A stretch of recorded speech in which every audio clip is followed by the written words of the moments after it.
Boa noite.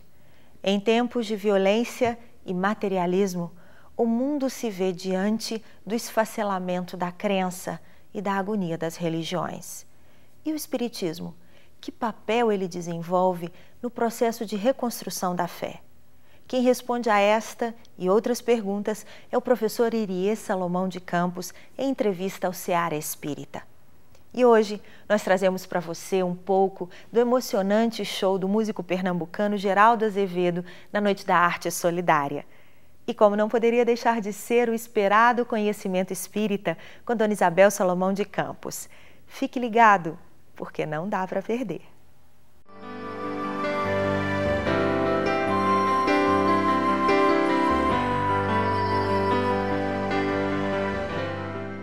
As religiões tradicionais estão agonizando? O que representa a crise da fé? Bom, elas estão agonizando à medida que os dogmas vão caindo.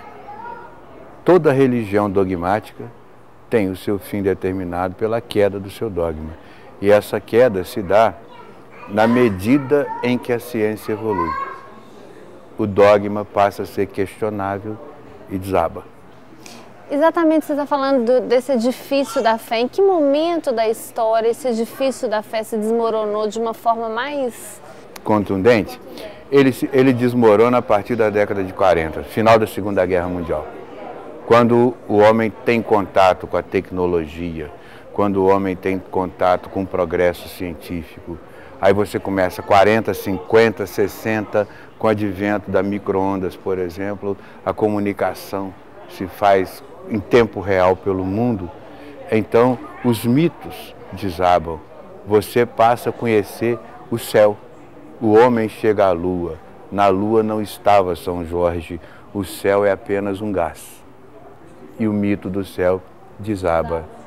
Se o mito do céu desaba, o mito do inferno é soterrado, porque no centro da terra não existe nada a não ser matéria orgânica. Então cai junto com o dogma. Você falou de dogma e é estranho perceber que um país reconhecidamente católico ainda tenha quase 90% da sua população acreditando em encarnação. Quer dizer, como é que se explica isso? É o efeito colateral, né?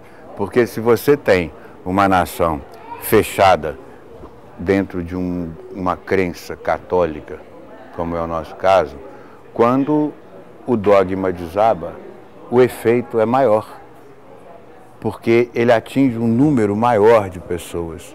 O que não aconteceu, por exemplo, nos Estados Unidos, que é um país de religião derivada da Bíblia, evangélica, melhor dizendo.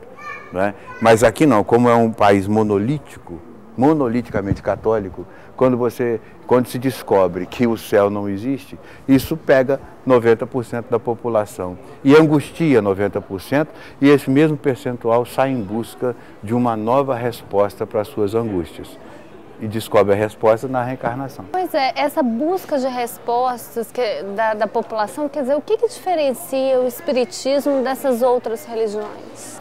Justamente o fato de não possuir dogma. Quanto mais você estuda, quanto mais a ciência progride, mais a curiosidade se aguça, mais respostas você busca. A cada resposta surge uma nova pergunta.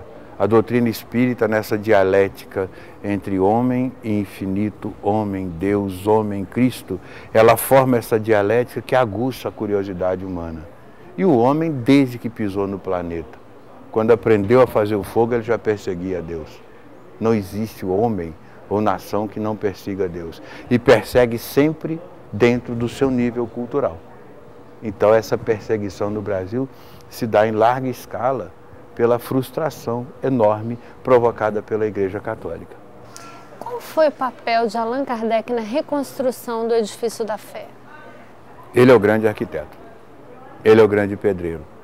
Porque sem ele, esse prédio não seria reconstruído, nós estaríamos como estávamos antes da codificação, perdidos entre o mito e o medo, entre o poder e a ausência de uma visão futura. Seria como você reconstruir no planeta a angústia medieval. O homem estava perdido. Né? Completamente. sem princípio nem fim. O homem era apenas um ser que vagava no planeta, comendo, se reproduzindo, acreditando Deus ser sua imagem e semelhança, então um Deus falho, tendencioso, com os mesmos vícios da humanidade. Kardec põe um ponto nisso.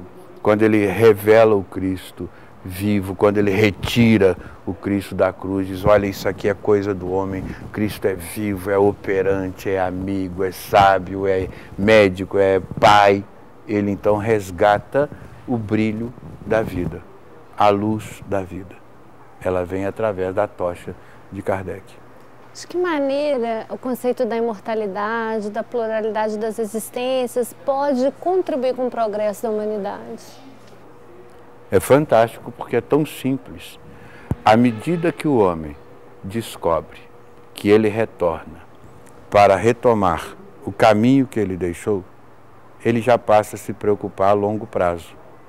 Se eu fizer algo contra o meu irmão, eu posso vir a ter que responder por aquilo em algum momento.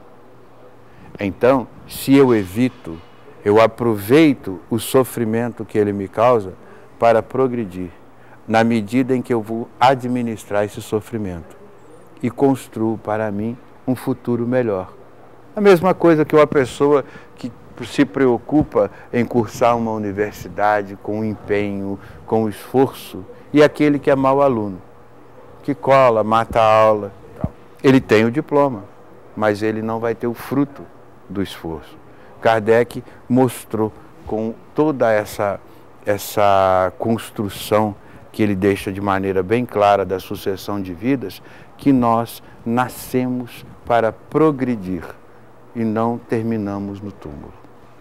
Você falou na sua palestra da revolução do conhecimento que Kardec promoveu através da codificação da doutrina espírita. De que maneira a Semana de Kardec também promove o conhecimento e contribui com o movimento espírita brasileiro?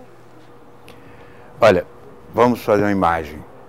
Cada um de nós que vem falar, cada um de nós que trabalha, é como um músico, que na sua rotina pega o seu violão, seu violino, senta num cantinho e toca uma música gostosa. A Semana de Kardec é o momento que esses músicos se encontram e fazem uma grande orquestra, tocando para que todo o planeta escute. Se ele não ouvir com os ouvidos do corpo, ele vai ouvir com os ouvidos da alma. Quando nós nos reunimos para falar de Kardec, para divulgar Kardec, para estudar, isto aqui é um momento do êxtase. Na verdade, nós já estamos há meses estudando, discutindo no interior das nossas casas, no interior do nosso trabalho, já levando e ampliando essa luz lá de onde nós viemos. Então, a gente faz cumprir aquilo que André Luiz diz. Onde uma pessoa estudar o Evangelho, ele modifica todo o ambiente à sua volta. E o que nós estamos fazendo aqui é modificando o ambiente espiritual desse país.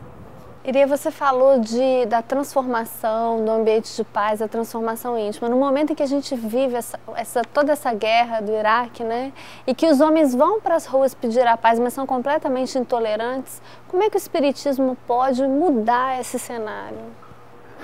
Na verdade, as pessoas nem sabem o que é paz. As pessoas entendem que paz é o calar dos canhões. Isto não é paz. A paz é o equilíbrio da emoção. A paz não é o contrário da guerra. As pessoas estão indo para a rua como quem vai para o velório, chorar as suas frustrações interiores. As pessoas estão indo para a rua protestar as suas mágoas, protestar as suas incompetências, protestar as suas frustrações. Muito poucas pessoas vão para a rua falar de paz, porque a paz é o exercício do dia. Então a doutrina muda, a doutrina nos ensina a viver a paz quando ela nos ensina o perdão. Como no mesmo exemplo que eu dei de nós sendo pequenos músicos que nos reunimos, esta guerra não é nada mais do que o resumo dos maus músicos que se reúnem, que estão desde 90. Ela é o resultado da ansiedade de uma nação que é a América do Norte, que elegeu, aceitou e acatou esse discurso que vem se arrastando desde o final da década de 80. E a população em volta aplaudindo. Então ela é o resultado. A paz se faz no coração de cada homem, no meu, no seu, em todos nós. O caminhar é apenas uma demonstração, mas ela não é o ápice da paz, é só a demonstração. E por último, eu queria te perguntar uma coisa. A doutrina espírita ela é um farol, né, que leva a gente até o caminho, a verdade e a vida. Como chegar ao Cristo? Praticando as lições que Ele nos deixou. Mesmo que nós não tenhamos condições de entender o porquê daquilo tudo, como fazer, mas se nós não conseguimos, vamos por imitação. Se nós aprendemos a imitar um assovio de um pássaro, o pio de um pássaro e tal, vamos imitar o Cristo. Perdoar por imitação, calar a injúria, calar a ofensa, porque se nós não entendemos isso agora, amanhã o nosso espírito entenderá. E assim nós marcharemos a passos largos para o Cristo, sem dúvida nenhuma. Veja que belo exemplo de fraternidade. No palco, o talento e a competência de Geraldo Azevedo. Na plateia do Teatro Pro Música, a emoção de mais de 500 pessoas. É a Noite da Arte Solidária.